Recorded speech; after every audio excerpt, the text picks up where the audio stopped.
Sisters are going to be sliding on shut for you.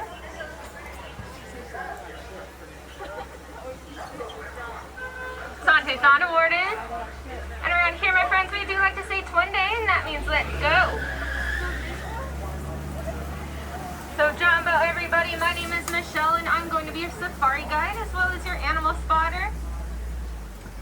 Before we head on down, just wanted to get some safety reminders out of the way.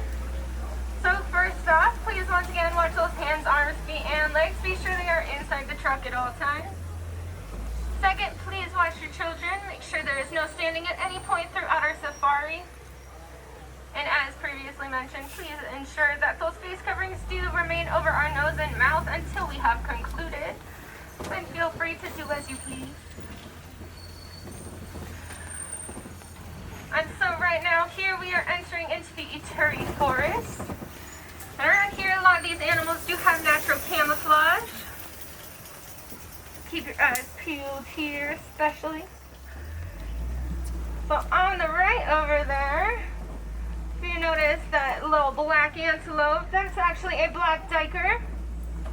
So they are constantly hiding, so we are very honored to see our friend right here. Now they're very unique because when they are alarmed, they do expose their yellow back. I don't know if you can see it from here. They let out a very piercing screech. So that would absolutely ward me off if I was trying to invade their privacy. Here on the left here, that is the greater kudu. So they get their name because of their size. They can reach about 55 inches to the shoulder. Oh, I see him. Yeah, that's crazy. If you notice that these ones do not have horns, that's because all of the ones we have here on our reserve are all females. Coming up on your left, that is a black rhino up there. Now black rhinos can reach about 3,000 pounds and charge at speeds of 35 miles an hour. And they're very different from their white rhino buddies. So one way you can differentiate them is because, one, they're slightly darker in color, both of which are actually gray in color, not white, nor are they black. And second, because of their mouths. So black rhinos do have sharp, pointy mouths, and that helps them pierce through vegetation. Up on the left over here, you're going to see some orangey looking antelopes up there. They're really good hiders, so if you don't see them too well, that is their goal, is to hide well. So because of that, we actually know them as the ghosts of the forest. And we didn't know them always as that. So prior to their discovery in 1901, those bongos were known as the unicorn of the forest, or unicorn of Africa, I'm sorry. But both male and female bongos have horns, and they're curled back, so it helps them get through brush pretty easily. Now here on the right, we've approached the Safi River. And around here, a lot of these animals are aquatic and live both within and around the water. I'm not seeing anyone right here. Let's see who's on our left. Perfect. So right there is a bloat of hippopotamus. Now they are Nile hippos. When they are born, they can be about 85 pounds. And as they grow into adults, they're closer to 5,500 pounds. They spend most of their day in the water like that. They can hold their breath about 8 minutes at a time. Also right there on your left, if you notice those gray and white pelicans down there, while they are that color, for now, they will turn a light pink color during mating season.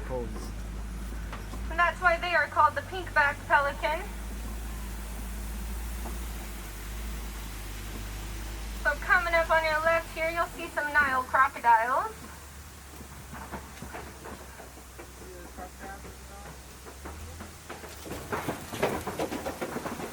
Now, these guys can get to be about 16 to 20 feet in length. And while their primary diet is fish, they are opportunistic hunters.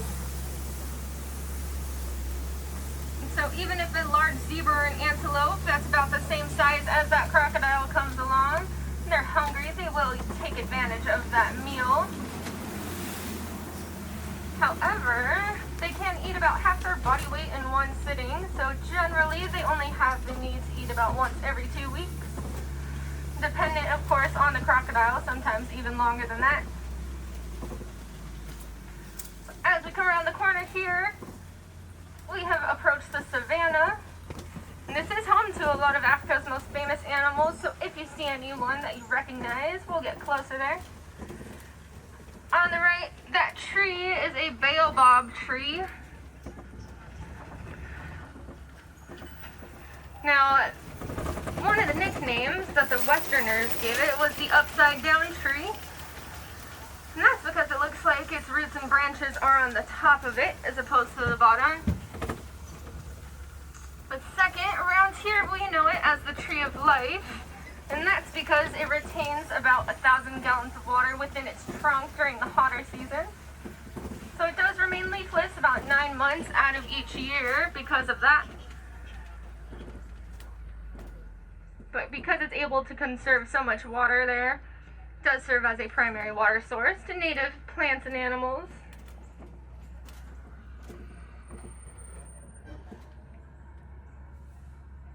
Aha, troublemakers. Okay, so I see what's going on. Looks like we've got some zebras just up the way who are trying to remain in the road and make it a little hard for us to go. So, I'm gonna go a little slow here.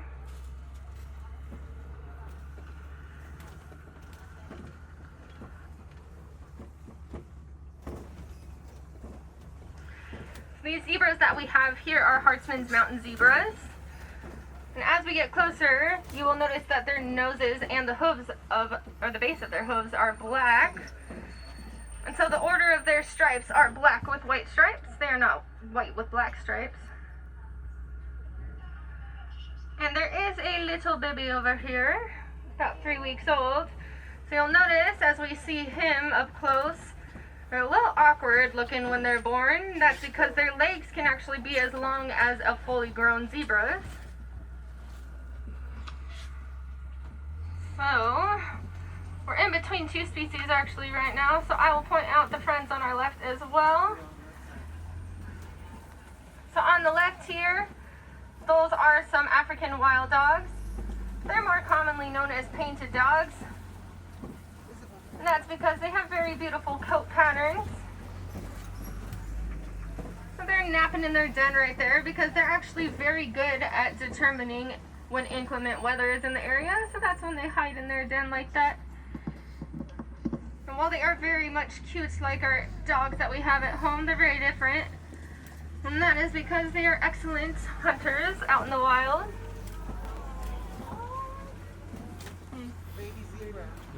Now on the left there, those antelopes that are like a chestnut brown color are sable antelopes. They are our mascot here for the Harambe Wildlife Reserve, so if you've ever seen our logo, that is a sable antelope.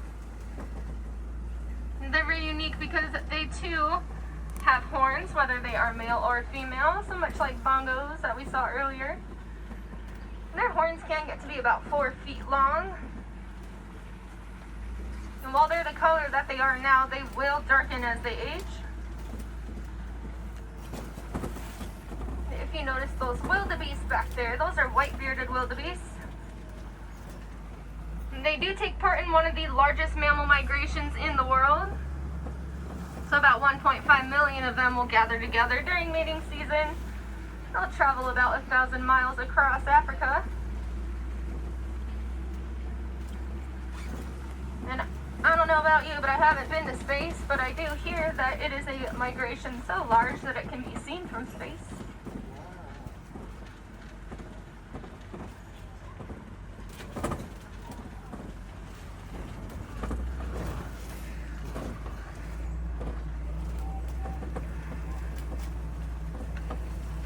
As we come around the corner here, I do see a couple of different species out there in the distance. So I will first point out that small antelope. We'll see them as we turn the corner here on the right in the back. So those are springboks. And springboks, while they are very small, they are very spry and agile. So they can jump up about 6 feet. They can jump across about 13 feet within a single instant. And because of that, a lot of African sports teams like to use the springbok as their mascot.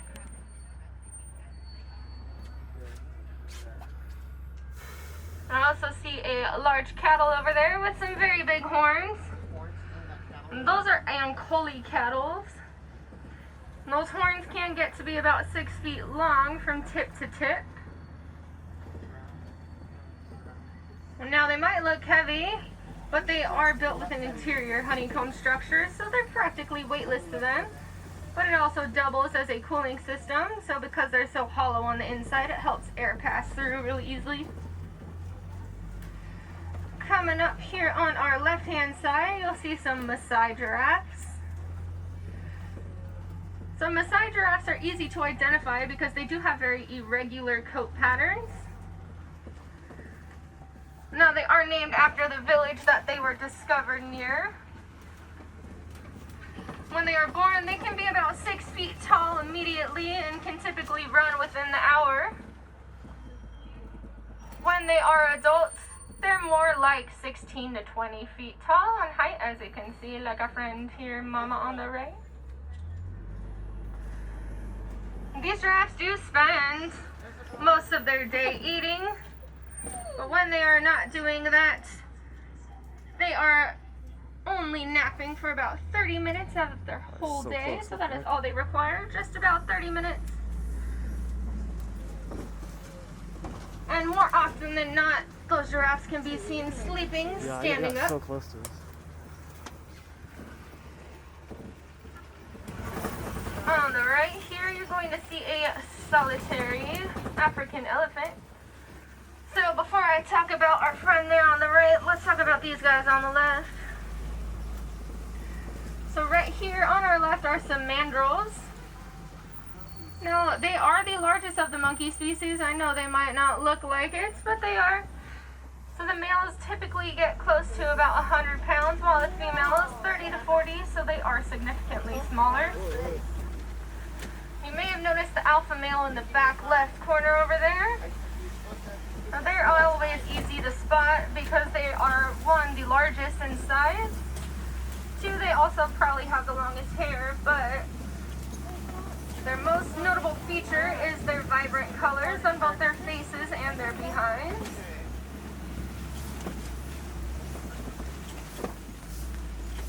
So as we come around this corner here, I'm hoping you can get a good glimpse of that elephant once again on your right.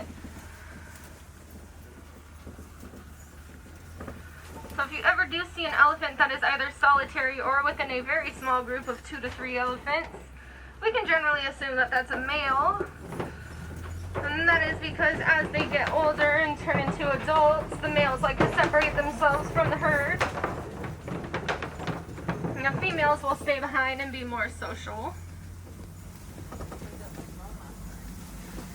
But now that we have reached elephant territory, we're going to be passing through some red clay pits. Now these clay pits do serve much like a vitamin would a human to those elephants. So on the right, you might notice some tusk marks in that clay. And that's because if their body is indicating to them that they're not getting all the proper nutrients that they would need from their herbivore diet, then they stick their tusks into that clay and they'll eat it as it falls.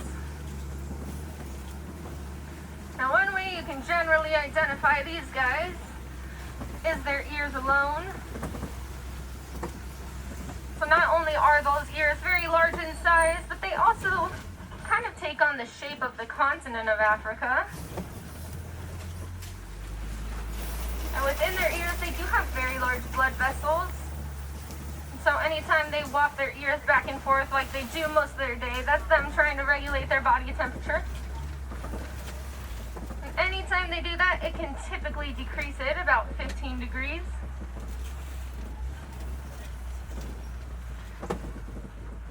And these elephants, of course, they have tusks, but their tusks are very interesting. They're kind of like human teeth.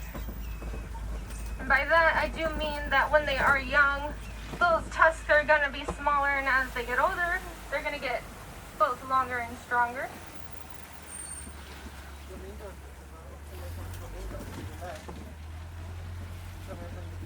Coming up right here on the left, you'll see a flamboyance of greater flamingo. Now they get their name because not only are they the tallest of the flamingo species, but they are also the lightest in the pink color. Excuse me.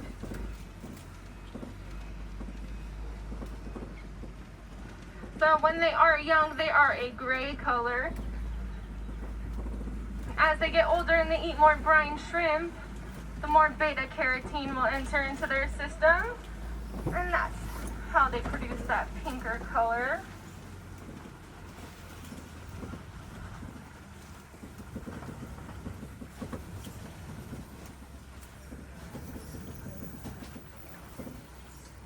Coming up here on the left, we've approached a mud wallow. So generally that means that some white rhinos might be hanging out in the area.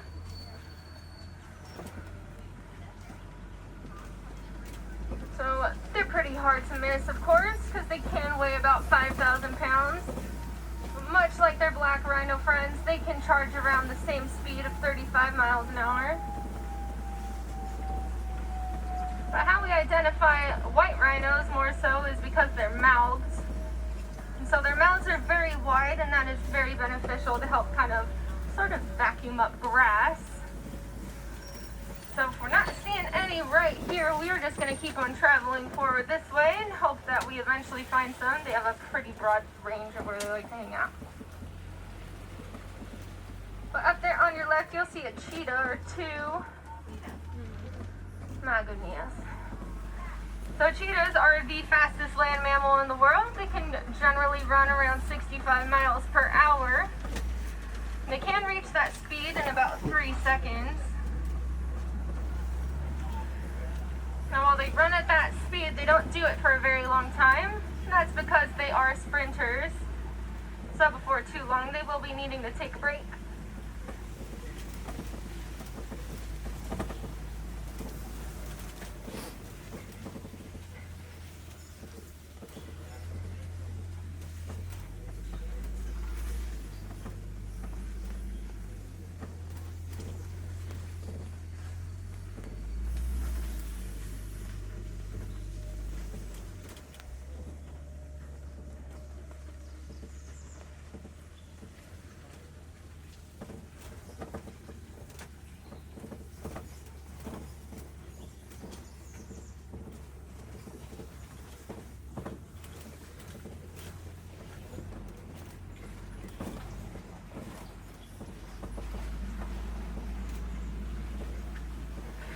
So cheetahs also don't like to hunt at night because they have terrible night vision. But here on the left, this is a Kopi rock formation that lions like to hang out in.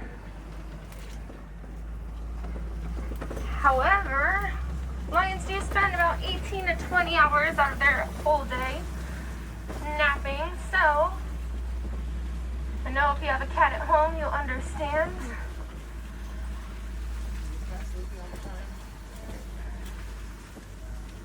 But coming up on the left right here, these are some warthog burrows. Now warthog burrows are used as one, a sleeping space, two, as a hiding space, but just in general shelter. You'll see a warthog back there behind those rocks. They'll back up into those burrows with their tusks pointed out, and that's to, one, ward off any predators, of course, but two, their tusks are showing, and if anyone wants to steal it from them, probably won't be successful. some of those white rhinos we were talking about earlier. I'll mention first that little antelope that you probably noticed back there by himself. So that's Sebastian. He is one of our springboks. Now we're very fortunate to have him because unfortunately in the previous century they were hunted practically to extinction. So a reserve like this is just about the only place you can see boks these days. And then of course the ostriches back there. They are the tallest bird in the world. And while they do have wings, they don't use them to fly. They actually use them to help change direction when they're running.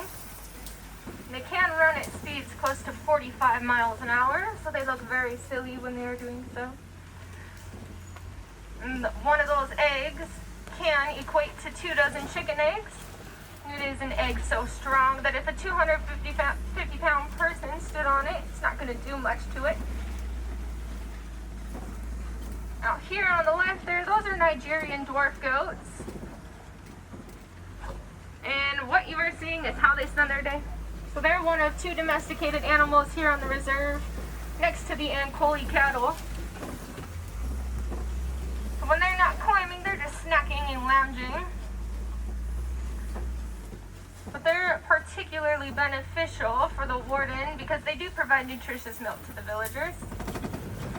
So that's why they like to keep them handy. And of course, they are fully grown despite being that small.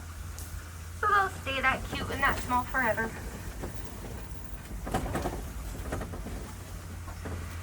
Alrighty friends, well as we approach the village once again, I want to thank you all for joining me on this safari today. Hope you all were able to learn something new. If you wanted to learn even more about these animals that you just saw, you can do so by visiting DisneyAnimals.com. Or if you have a Disney Plus subscription, we also have the Magic of Disney's Animal Kingdom. And there you'll see how we take care of these animals and prepare them to visit you all every single day. Truly, probably one of my favorite shows in the world.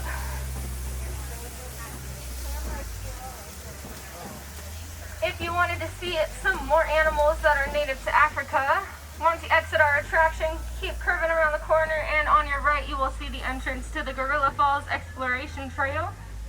It's about a 20-minute self-guided walking tour, unless you want to just plow through. But they do have animals like gorillas, of course, and most importantly, meerkats.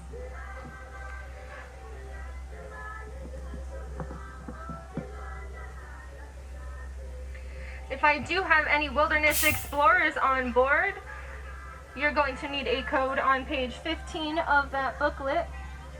And that code is Simba 1. That's Simba 1.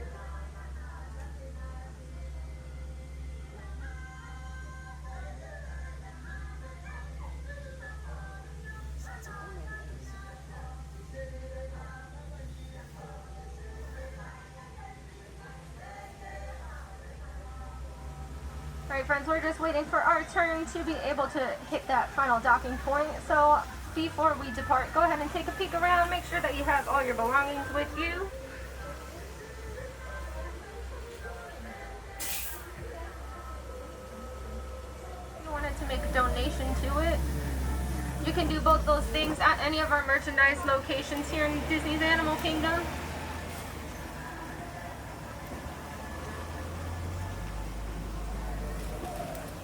If you decide to make a donation, Disney will match that donation dollar to dollar.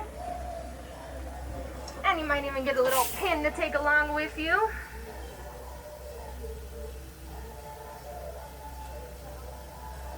The procedure being done from the window. So if you're squeamish, I might not recommend that part, but otherwise it's very cool, very educational. And the best part is we do have an affection section, so if you wanted to interact and play with some goats, that area might be open for you to go ahead and check it out. Alright my friends, well as we prepare to depart, just once again, thank you for joining me. With the dinosaur ride? Around here, we actually say goodbye, and that is because it is far too sad and far too final. So instead, we say Kwaherini, which means go well. So Kwaherini friends, please take care of yourselves, stay hydrated, and go wild. For my friends on the right, go ahead, watch those hands, arms, feet, and legs. Those doors are sliding open for you. Please be careful as you exit. Have a beautiful day. Thank you.